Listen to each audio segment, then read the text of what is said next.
नमस्कार, की हाल चाल। अहाँ सब ठीक छी, हमहूँ ठीक छी। आइ जे छै हम बनाबऽ जा रहल छी भिंडी, और ओहो बिना मसाला बिना प्याज लहसुन के, लेकिन एकदम लबाबदार और देखऽ में एकदम लागत जे बहुत मसाला देल छै और एकदम टेस्टी सा। लेकिन अहाँ सबके बता दी जे हमर रेसिपी नहीं है, ई माँ के रेसिपी छै और माँ बनाबै छथिन एना। तो चलू अहाँ सब बिना टाइम वेस्ट केने हम सीधा अहाँ सबके देखाबै छी जे केना बनाबै छी। से सबसे पहले जाकर फॉलो कर लिअ, यूट्यूब पर देख रहल छी तो सब्सक्राइब कर लिअ और बेल आइकन जरूर दबा लिअ और नीक नीक कमेंट करू। चलू बनल रहू अहाँ सब वीडियो में, ठीक छै। तब अपना सब रेडी कर रहल छी थाली। तो ओहि लेल अब सबसे पहले जे छै भिंडी के हम धो लेलहुँ हैं और जे छै धो कऽ राखि देने छलिए पानि जैसे एकदम सुखा जाए। अब भिंडी धो ले तब भिंडी के धो कऽ एकरा जे छै से काटि लै छी। तऽ एकरा जे छै बीच से 2 चीर लगेबै, ओकर बाद एना कऽ आधा आधा चीर लगा लेबै, जैसे कि भिंडी साफ छै से देखो में भऽ जायत और भिंडी के चीर लगायल रहै छै तऽ बनाबऽ में आसानी होइ छै और सारा मसाला जे छै से एके अंदर ऑब्जॉर्व कर लै छै। मने बढ़िया से मसाला जे छै पूरा भिंडी के अंदर चलि जाइ छै। भिंडी या बैगन कोनो भी चीज़ एना बनाबै छै ने तो ओकर खाए के अलग मजा आबै छै। नहीं तो ऊपर ऊपर से मसाला रहत अंदर में नहीं रहत तो ओना हमरा नीक नहीं लागत। सब भिंडी के हमरा पास में जे छै आधा किलो के बराबर भिंडी है, तो हम ओकरा एनाही कऽ काटि लेलहुँ हैं। और भिंडी धो कऽ अहाँ जतेक पहिले पानि गारै लए धऽ देबै कोनो बर्तन में तो ओतेक नीक भिंडी जे छै से अहाँके बनि कऽ रेडी हैत। तो चलू आब भिंडी के काटि लेलहुँ हैं, देखियो एना एना कऽ कऽ फाँक लगा लेलिए अपना सब। और जे छै ई रेसिपी हमरा माँ जहिया पहिल दिन बना कऽ खेने रहै ओ बहुत नीक लागल रहै। एहिमे आलुओ दऽ रहल छै बौआ दुआरे, कियाकि बौआ एखन किछु नहीं खा रहल है। अहाँ सब चाही तऽ आलू स्किप भी कऽ सकै छी। अतः सेंधा नमक यूज़ कर रहल छी हम, दुनू के एक साथे मैरिनेट कर रहल छी। जेना भिंडी के मैरिनेट करै छी ओनाही आलूओ के। अब हल्दी पाउडर देलिए है और दुनू में साथे साथे देबै। और आलू ऑप्शनल छै, हम बौआ के वजह से ऐड कर रहल छी। मोस्टली हम जे छै से बिना आलू के बनाबै छी, अगर हमरा पास किछु ऑप्शन रहैया तऽ। साथ में मिर्ची पाउडर ऐड कर रहल छी। ओकर बाद में जे छै से हम ये हल्का सा धनिया पाउडर दऽ रहल छी। अहाँ चाही तऽ धनिया पाउडर अगर मैरिनेट करऽ में नहीं हो देबै तऽ चलत, लेकिन हम सब चीज़ धऽ कऽ मैरिनेट करै छी। साथ में ये हमरा पास में बेसन है और चना दालि के बेसन छै ओ दऽ रहल छियै। चना दालि के बेसन धऽ कऽ जे छै से मैरिनेट करबै। ई भिंडी अहाँ एक बार जेना बना लेब ना तऽ अहाँके सब दिन मोन हैत एनाही बनाओ। और साथ में हमरा पास में फ्रेश दही, कनी खट्टा रहत तैयो चलत, लेकिन हमरा पास फ्रेश दही चला, क्योंकि खट्टा पसंद नहीं हेतै की पता, और हिनको फास्ट छनि तै चलते। तो हम एहिमे फ्रेश दही भी ऐड कर रहल छी। हम आलू में ना दही नहीं डालने छलिए है और सिर्फ आलू के ओनाही मिला देलिए है और भिंडी में डालने छलिए, क्योंकि बात तऽ बराबरे छै, दुनू एके साथे मिल जेतै। और एकरा दुनू के ना मिक्स कऽ लेलिए। पहले आलू के मिला कर रख देलिए है और साइड कऽ देबै। ओकर बाद में जे छै से हम आलू के बाद में भिंडियों के ओनाही बढ़िया सा मिक्स कऽ देबै। तो ये आलू के मिल गेल है, आलू मिला कर एकरा साइड कऽ के रख दै छियै। ओकर बाद में आब भिंडी छै और भिंडी में सब चीज़ डाले देने छलिए, देखलिए साथे साथे दै छलिए। आब एकरा मिला लै छी बढ़िया सा, हल्का हाथे मिलाब। अहाँ सबके में भऽ सके लागैत हैत कि हम जोर से मिला रहल छियै, नहीं अगर जोर से मिलेबै तऽ भिंडी तऽ पूरा चीरा लगायल छै ओनाही अलग भऽ जेतै। एकरा आस्ते आस्ते हम हल्का हाथ से मिला रहल छी, जैसे कि मसाला बस पूरा अंदर चलि जाए, ठीक छै। और एकरा मिला कऽ जे छै अपना सब, अहाँ एकरा तुरंतो मिला कऽ मतलब तुरंतो बना सकै छी, लेकिन हमरा लागैए कि कोनो चीज़ अगर बेसी देर मैरिनेट कऽ के राखै छै ना तऽ ओकर टेस्ट और बेसी नीक आबै छै। और अहाँके जते देर मैरिनेट कयल रहत ना ओतेक नीक बनत। अहाँ चाही तऽ बिना फ्रिज के भी बाहरो स्टोर कऽ सकै छी या फ्रिजो में स्टोर कर सकै छी, कियाकि अहाँ सबके पता है कोनो भी मैरिनेट कयल चीज़ के जे छै फ्रिज में स्टोर केलासँ कनी जे छै ओकर हार्ड भऽ जाइ छै, तऽ ओ नीक लागै छै। आब एक तरफ भिंडी कऽ दै छियै और जे आलू मैरिनेट कयल छलै ओकरा एही में धऽ दै छियै। दुनू के एहिमे धऽ देलिए एक ही साथ में। मैरिनेट केला के बाद में जे छै से हम एकरा जे छै आब अपन फ्रिज में स्टोर कऽ लै छी और फ्रिज में स्टोर कऽ के हम छोड़ि देलिए। आब अपन काज करब और मैरिनेट कर दै छियै। जब तक मैरिनेट हेतै कनी चाय बना कऽ पी लै छी और 1-1.5 घंटा बाद किछु काज है ओ कऽ कऽ फेर वापस किचन में आयब, तहन तरकारी बनाबऽ के अहाँ सबके पूरा प्रोसेस देखा, ठीक छै। आ फ्रिज में से निकालि लै छी, मैरिनेट भऽ गेलै और 2 घंटा से ज़्यादा भऽ गेल। चाय ताय सब चीज़ पी लेलहुँ बीच में। तकर बाद जे छै से आब तेल लऽ लै छी। अहाँ सब सरसों तेल यूज़ कऽ सकै छी, हम तऽ पहले जल्दी से चिमनी कऽ लै छी, कियाकि ओनाही बौआ के खांसी भऽ रहल छै, अगर नहीं ऑन करब तऽ फेर और खो खो खो खो करऽ लागत। तो तेल दऽ देलिए। सरसों तेल अहाँ चाही तो यूज़ कर सकै छी। हमरा पास एखन सरसों तेल खत्म छलै, कियाकि अहाँ सबके पते है मंथ एंड चलि रहल छै, राशन लाबऽ लए जाके है। तो आब जे छै से हम व्हाइट ऑयल यानी कि फॉर्च्यून में बना रहल छी।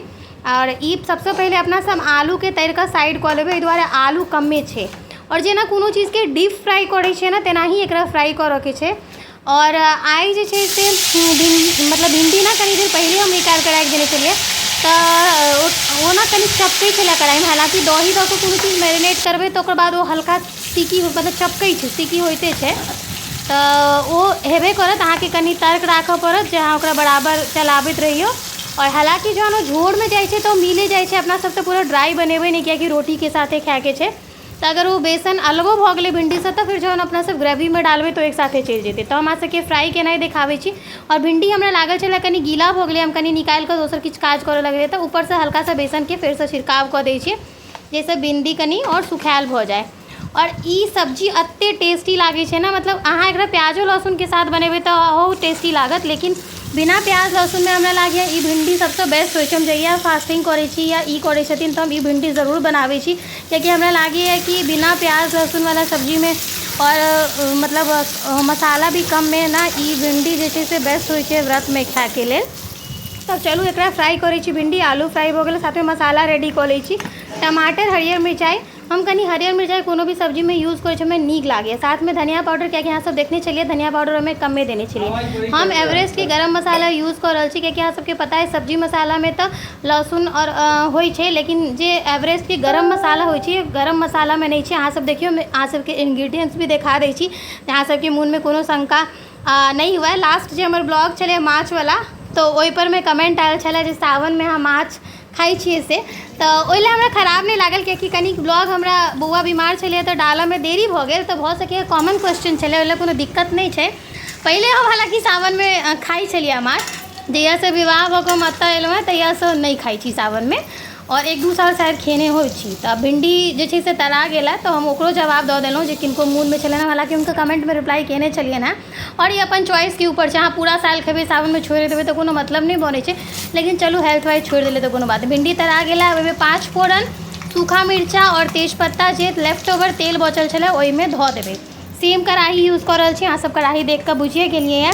और सूखा मिर्चा और एकरा कनी हल्का सा सॉटे कऽ लै छी, लाल कऽ कऽ एहिमे हींग डालि रहल छी।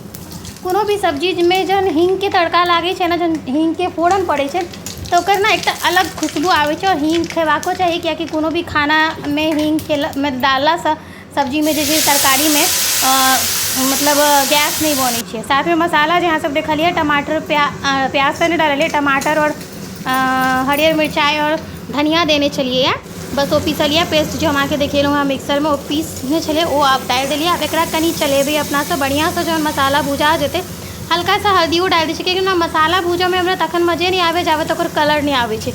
और संजोग से हमर कश्मीरी लाल मिर्च जे कलर लेल यूज़ करै छी हम ओहो खत्म छलै, तो आब हमरा जे छै से जते सामान छै ओहिमे चलाबऽके मंथ एंड में ना इएह हाल भऽ जाइ छै। ऑलमोस्ट सब सामान जे छै ने लकचिया लागै छै और जे सामान रहै छै ओहिसँ काज चलाबऽ पड़ै छै। अहाँ सबके साथ एना होइए कि नहीं ज़रूर बताएब, जे मंथ एंड में जेना लागत जे डिब्बा में हाथ देबै ना वएह डिब्बा कहत कि खत्म छी, तो एना मसाला सब में होइत रहै छै। आब जे छै मसाला भुजा गेला, बेसी नहीं भुजऽके छलै। 1 गिलास पानि दऽ रहल छी कियाकि मेन तऽ 2 गोटाके खाना खाएके छै, अंश तरकारी नामे मात्र खाई छथि, वो सिर्फ आलू ओहिमे से निकालि कऽ आलू सने खेता, ओ हुनका जबरदस्ती खुआबऽ पड़ता।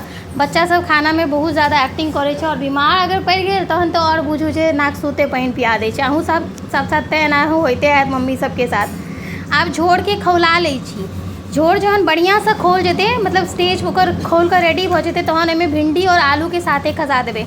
हम जे छै आलू के डीप फ्राई केने छलिए और ढकि देने छलिए बीच में, तो आलू कम आँच पर, तो आलू हमर सीधे छलै ऑलमोस्ट, कियाकि एहिमे भिंडी और आलू जे छै ने ओ सिद्ध कऽ लेबऽके होइ छै तरहे टाइम में, जहाँ सीधा एकरा झोर में डालू और 2 बारी चलाओ और कनी तेज आँच पर मतलब मिलाबियो और बस उतारि लिअ और अहाँके सब्जी रेडी भऽ जायत। हालाँकि आइ हम जे नॉर्मली रोज बनाबै छी तहन तऽ हमरा भिंडी मसालेदार बड़ नीक लागल, लेकिन पता नहीं हमरा मतलब ओतेक पसंद नहीं आयल, लेकिन ई कहलक जबरदस्त बनलै। भऽ सकै एके आदमी के अलग अलग दिन टेस्ट नहीं होइ छै। अहाँ सबके देखऽ में भिंडी केहन लागल कमेंट में ज़रूर बताएब, और अहाँ ज़रूर ट्राई करू जे दिन फास्टिंग हुआ या जे दिन अलग टाइप के कोनो भिंडी खाएके हुआ बिना सरसों ई सबके। ओना तऽ अपना मिथिला में सरसों दऽ कऽ भिंडी के तरकारी सेहो बड़ नीक बनै छै। आब हम एकरा जे छै 2 मिनट ला बस झाँपि दै छियै भिंडी के, ठीक छै, बढ़िया से मिला देलिए झोर में। 2 मिनट झाँपि देबै, झँपला से कनी जैसे कि एकर झोर जे छै से सोखि ले, ताबे तक में हमर काज वाली आबि गेल छलथि हँ और किछु किछु बाजै छलथि हँ तऽ हमर भिंडी तऽ बचिए गेल, आइ पकड़ऽ लागल छलै